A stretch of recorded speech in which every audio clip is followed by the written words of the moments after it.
Hey guys, Opal here and welcome back to the channel. Today we're going to be diving into my favorite parts of Disney Dreamlight Valley. So in this video I'm going to walk you through my design process step by step and kind of just show you exactly what I do and how I do it. So let's get started and jump right in. So the absolute first thing I do is I find a space that I want to decorate, and for this video I'm going to use my least favorite space in Disney Dreamlight Valley to show you that this whole process works most of the time. So I just grab my space and then I grab a house or any sort of big item that I want to base my build around. So for this build, maybe let's say we want a little cottage in the woodlands, in the snow, I'm not sure, but grab some sort of idea. Maybe you're basing it around a vibe, a theme, or maybe it's just a particular house. That's okay, just have it in your head, maybe place it down if you can, and then what you can do next is you can go through some of your items, any sort of items. Maybe you know what kind of filter to look for, so maybe I want some sort of rustic decor, and I can just start looking through my items and really finding a vibe. So here are some random items that I found that I thought would look really cute for this cottage style build, but you don't really have to worry about placing them all down. It's more about just kind of knowing what sort of items you might place. I think the most important step to do before you do any sort of building and decorating is finding a path that's going to look really good in your biome and laying that down. So here I'm just bringing out a couple of options. Luckily we can quickly switch between pathing styles really easily to find any sort of vibe that you want. Let's just say I want to go for this gravel. Where is it? Here. And I'll just path this down.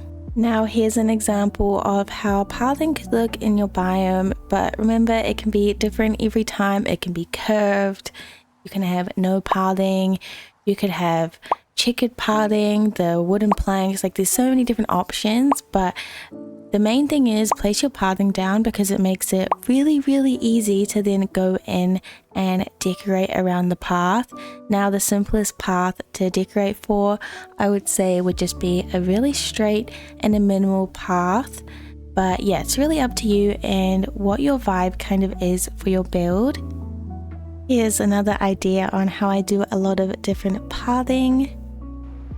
And then obviously there's the option of doing the bordered path like this, but that's not really what this video is about. So let's get back to completing your biome and how to decorate your biomes. So you should have a biome that's kind of split up into sections, and this will make it a lot easier to go ahead and decorate.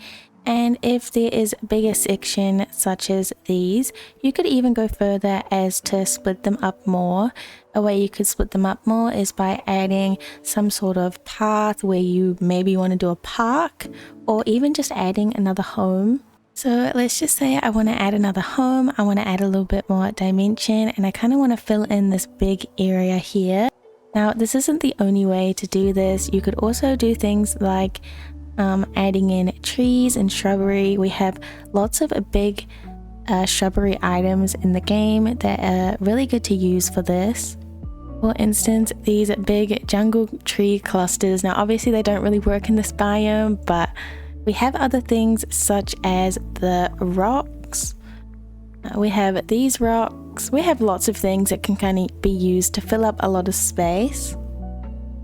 So now you should have the path and whatever houses you want to use / bigger items, maybe even fountains.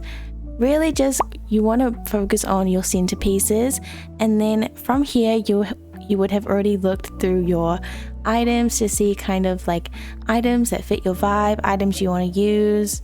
So you already have that in mind. So now literally all you have to do is use either tags, the search functions, traits, zones, colors, anything like that to go and find all of the items that you want to use for your build.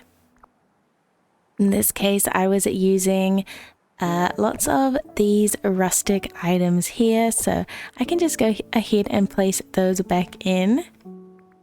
Some flowers, and yeah, lots of rustic items I think really are going to fit the vibe of this build. Let's just say, as an example, you are just focusing on this little area of the build, so let's just say that this is done. This is all I wanted to add. Obviously it's not, but I'm not going to do a full decorating video. Then I would come over here and I would think about, well, what kind of trees would I want in this area? What kind of fits the vibe? And honestly, I'm looking at these ancient trees, and although I wouldn't initially put them in this biome, I think they really work with the vibe. So I'll just kind of plot down a couple, see how they feel in the space, and then if I'm kind of liking that, I can go and look at some underbrush and just find some items that I think look good. Now, I don't like the Frosted Heights bushes, so I always use Forest of Valor. Place a couple of those down so I can duplicate those later. And yeah, really just look and see all of the different trees that will match this space. I usually just place one so I can go ahead and duplicate it. Just makes it really, really easy for decorating later on. Let's just say I was done, and these are all of the foliage items / trees that I really want to add into my biome. Now I can just start placing these down. It honestly really depends on your vibe of the build to decide how you would place these items. Personally, I like to go from the corner inwards and try not to clutter up the middle too much, just because of shadows and things like that, and it's not really nice walking through a biome where there is too much shadow. So it's nice to just kind of place them around the corners, and you get a good vibe of how it's going to feel in the end. Now, this is how this space is looking already. I already think it looks quite cute. Obviously it's not done or anything, but now we can look at some of the little builds that I did around my belly and how I incorporated this thought process and these tips to build up my belly. So here I think is a really good example. I use this pathing. It's quite a natural pathing. I did quite a lot of pathing in this biome to really split it up, and then I have these little sections. I have this section back here, a section here, and a section here, and I went through and I did all of these builds kind of individually, but they all came together as one. You can see that all of the items that I'm using are really rustic items. Some I went and searched for manually and kind of just looked through my item count, and other ones just kind of come from the rustic tag. Now this build here is one of my most recent builds, and in this I also used a lot of pathing. This is kind of my main pathing that I used. I knew I wanted to put some rail roads and that be kind of like a centerpiece, and then obviously these buildings around the sides, I knew I wanted to use those, so I placed those down, did the pathing, and then I filled in these little pockets of areas, and it made it so easy to go ahead and decorate these because you're not working on the whole build, you're just working on little sections. And yeah, it just makes it so much easier to kind of decorate your valley. And yeah, here is the last build that I'm going to show you, and this build was inspired by someone's build from the community, and it's an animal sanctuary. So I started by placing some main pathing, and then I just made some enclosures for the animals. I already kind of knew the items that I was going to be using, some Lion King, Moana items, and also these like animal houses. So yeah, after I had enclosed these, had all the pathing down, it was really simple to go in and do each little section individually. And yeah, I think it turned out great. All of this structure and stuff really helps me do a lot of builds in my valley. So yeah, I hope this was helpful for you, and yeah, have fun decorating. Thank you so much for watching. Bye bye.